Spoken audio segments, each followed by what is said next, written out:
राधे राधे सभी हरि भक्तों को। आशा है आप लोग स्वस्थ होंगे।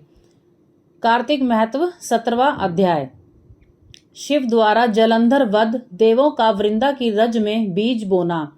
नारद जी बोले, हे राजन, जलंधर ने महादेव जी को अपने से अधिक पराक्रमी जानकर उनको मोहित करने के लिए मायामय पार्वती बनाई और रथ में बांध दी।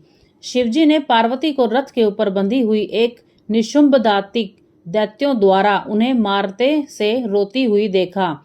इस प्रकार पार्वती को देखकर शिवजी हृदय में बहुत व्याकुल हो गए और अपने पराक्रम को भूलकर शीश नीचा करके चित्र की भांति चुपचाप खड़े रह गए। तब जलंधर ने 3 बाण शिवजी के शीश, छाती और पेट में मारे, जो पंखों तक शरीर में घुस गए। तब विष्णु ने शिव की यह दशा देखी तो उन्हें समझाया कि यह सब माया रची है।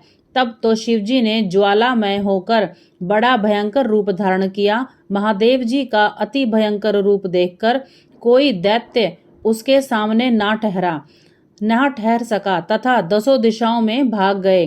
तदंतर महादेव जी ने शुभ निशुंभ दोनों को शाप दिया कि तुम मेरे युद्ध में से भागे हो, इसलिए पार्वती के हाथों से मारे जाओगे। जलंधर ने बड़े वेग से पैने बाणों की वर्षा की, जिससे पृथ्वी तक बाणों के अंधकार से ढक गई। जब तक शिवजी ने उनके बाणों को काटा, तब तक उस जलंधर ने महाबली नंदी के ऐसा कठोर परिघ मारा कि उसके अगले से बैल युद्ध भूमि में से भाग गया और महादेव जी के रोकने पर भी ना रुका। तब शिवजी ने भयंकर रूप धारण करके सूर्य के समान तेज वाले सुदर्शन चक्र को संभाला और उस पर चलाया। वह पृथ्वी और आकाश को अपने प्रकाश से चकाचौंध करता हुआ भूमि पर आया और विशाल नेत्र वाले महाबली जलंधर का सिर काट दिया।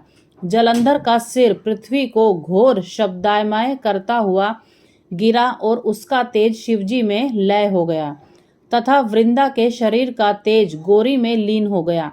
यह देखकर ब्रह्मादि देवताओं को बड़ा आनंद हुआ और शिवजी को प्रणाम कर विष्णु का हाल कहने लगे। देवता बोले, हे देवाधिदेव महादेव, आपने हम देवताओं के शत्रु को मारकर उसके भय से हमारी रक्षा की है, परंतु एक भय और पैदा हो गया है कि वृंदा की सुंदरता से विष्णु मोहित होकर उसकी चिता की रज में लेट रहे हैं। अब हम क्या करें? रुद्र बोले, हे देवताओं, विष्णु का मोह दूर करने के लिए तुम शरणमय मोहिनी की माया की शरण जाओ, वही तुम्हारा कार्य सिद्ध करेंगी। नारद जी बोले, तब भूत गणों समेत शिव अंतर्ध्यान हो गए।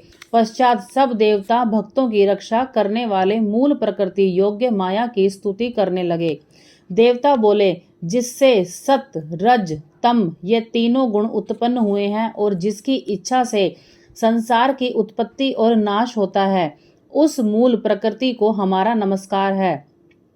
जो प्रकृति अपने 23 गुणों द्वारा संपूर्ण जगत में व्याप्त है और जिसके रूप, कर्म आदि का गुणगान तीनों देवता भी नहीं कर सकते, उसको हम बार बार प्रणाम करते हैं। जिसे अपने भक्त प्रिय हैं, जिसके भक्तों को दुख, दारिद्र, भय, मोह, तिरस्कार आदि नहीं सताते हैं, उस भक्त वत्सल मूल प्रकृति को हम बारंबार नमस्कार करते हैं।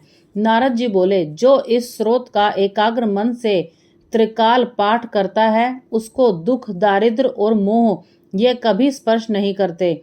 इस प्रकार स्तुति करते हुए देवताओं ने आकाश में एक ज्वाला जो दिशाओं में फैल रही थी, ऐसे महान तेज को देखा, जिसके बीच में से आकाशवाणी हुई, जिसे देवताओं ने सुनी। शक्ति बोली, मैं ही 3 प्रकार से व्यक्ति के 3 गुणों में रहती हूँ, गौरी, लक्ष्मी और सरस्वती।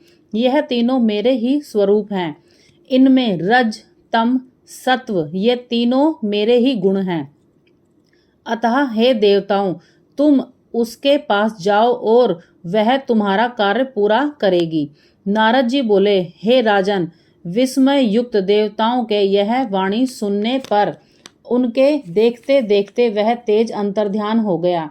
फिर सब देवताओं आकाशवाणी के वचनों को मानकर गौरी लक्ष्मी और सरस्वती के पास जाकर भक्ति से प्रणाम करने लगे।